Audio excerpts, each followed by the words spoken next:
हैं। तो मेरी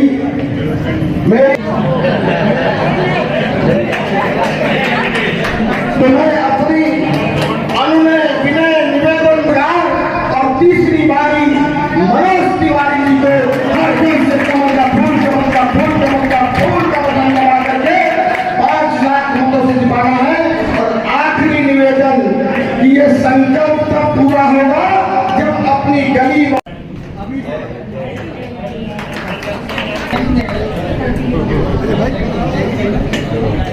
ये सूचना भी दूंगा मैं जरूर मनोज जी को बुलवाने से पहले।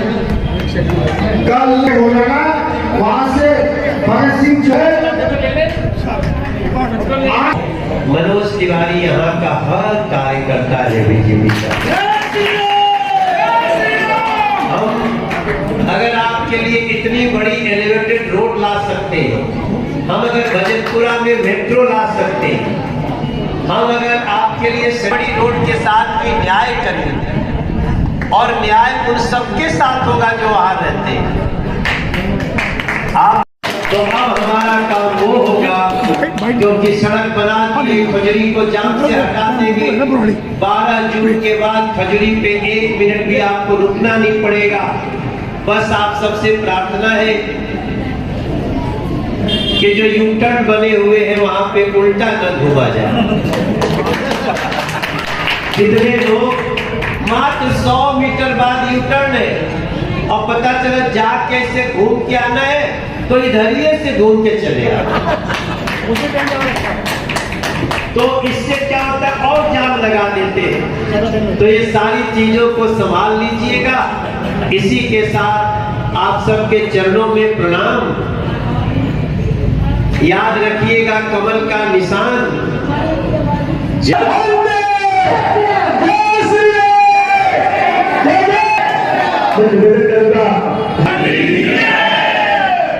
राधे राधे। निश्चित रूप से आप सब इसके साक्षी हैं कि मैं लगातार 4 वर्षों से गामड़ी रोड को चौड़ा करने का संघर्ष कर रहा हूं। अनेक बार विधानसभा के पटल पर मैंने ये विषय उठाया है। 50 हमारी मीटिंग हुई होंगी अधिकारियों के साथ, मंत्री के साथ, स्पीकर साहब के साथ, और धीरे धीरे फाइल सरक रही है पर जाकर सरकार के मंत्री की टेबल पर अटक जाती है। और मुझे कहने में कोई संकोच नहीं कि सत्ताधारी दल इसको अभी रोक रहा है। लेकिन मैं वादा करता हूं निश्चित रूप से कलम की शाही जिस दिन और थोड़ी पावरफुल होने वाली है, जो वो होने के बाद आदरणीय सांसद जी के सहयोग से हम इस कार्य को जरूर पूरा करेंगे। मेरे मन में तनिक भी इसके लिए संदेह नहीं है। कैसे इसको देखते हैं? क्योंकि लोग नाराज होंगे इस समय, आज भी बचता है वोट बैंक खराब ना हो जाए और आप लोग रिस्क ले रहे हैं। गामड़ी रोड चौड़ा करना हर आदमी की यहाँ पे सोच है। अगर वोट बैंक का यहाँ पे नुकसान नहीं होगा आपको? बात वोट बैंक की नहीं है, बात डेवलपमेंट की है। अगर ये सड़क चौड़ी होगी तो निश्चित रूप से जो दुकानें होंगी और भी वो उनकी कीमतें बहुत बढ़ जाएंगी। प्रॉपर्टी जिनकी थोड़ी रह जाएगी, अगर 100 गज का 70 गज रह गया तो उनकी कीमत उस 100 गज से भी ज्यादा हो जाने वाली है।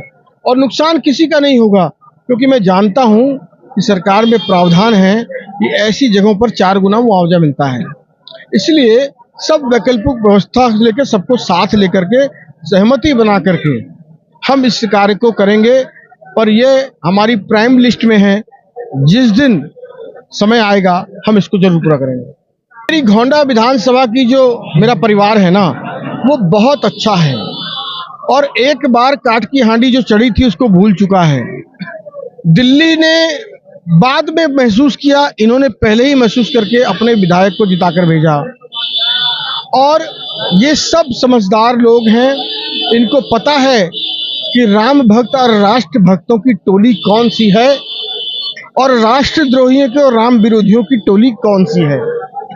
इसीलिए मेरी विधानसभा का जो मेरा परिवार है 2.25 लाख लोगों का, वह परिवार राम भक्त और राष्ट्र भक्तों के साथ ही खड़ा होगा और इतने बड़े अंतर से खड़ा होगा जिसकी कल्पना दिल्ली को नहीं है। पिछली बार भी मनोज तिवारी जी को इस विधानसभा से 91,800 वोट लगभग मिले थे और आदरणीय शीला दीक्षित जी को भी मैं आदरणीय बोल रहा हूँ क्योंकि हम विपक्ष को भी सम्मान करते हैं, उनको मात्र 25,000 कुछ वोट मिले थे। उससे भी बड़े अंतर से इस बार हम पुनः मनोज तिवारी जी को तोहफा देंगे और मनोज तिवारी जी के कमल का फूल नरेंद्र मोदी जी के हाथों में हम 5 लाख पार करके देंगे। जिस प्रकार से जन सैलाब हमारे देश में आ रहा है, इस प्रकार से क्या लाखों पार होंगे। एक अच्छी बहुमत से हम तिवारी जी को और मोदी जी को लेके आएंगे और अधर्म का नाश करेंगे। उसकी कन्हैया कुमार की जमानत जब्त होगी और यहाँ से कच्चे करेले खिला के यहाँ से भगाएंगे। आज आपने देखा था चंद्रित जी, यहाँ पे हमारे बदावर ब्रज क्षेत्र के लोग थे। हमने ये प्रोग्राम का जो रूपरेखा थी वो बदावर ब्रज क्षेत्र के नाम से ही रूपरेखा थी और वही लोग ज्यादातर पार्टी के कार्यकर्ता तो सब जगह के होते हैं, लेकिन जो आप जनता देख रहे थे वो हमारे ब्रज क्षेत्र की जनता थी और उनका सर्व समाज का पूरा समर्थन है मनोज तिवारी जी के लिए।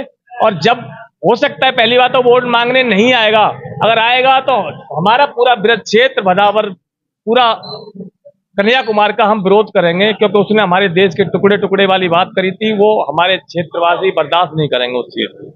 विरोध कैसा होगा? गो बैक, वापिस जाओ, वापिस जाओ। क्यों? आखिर क्यों? वो भी देश का नागरिक है। नागरिक नहीं, देश का टुकड़े टुकड़े गैंग है वो देशद्रोही है वो।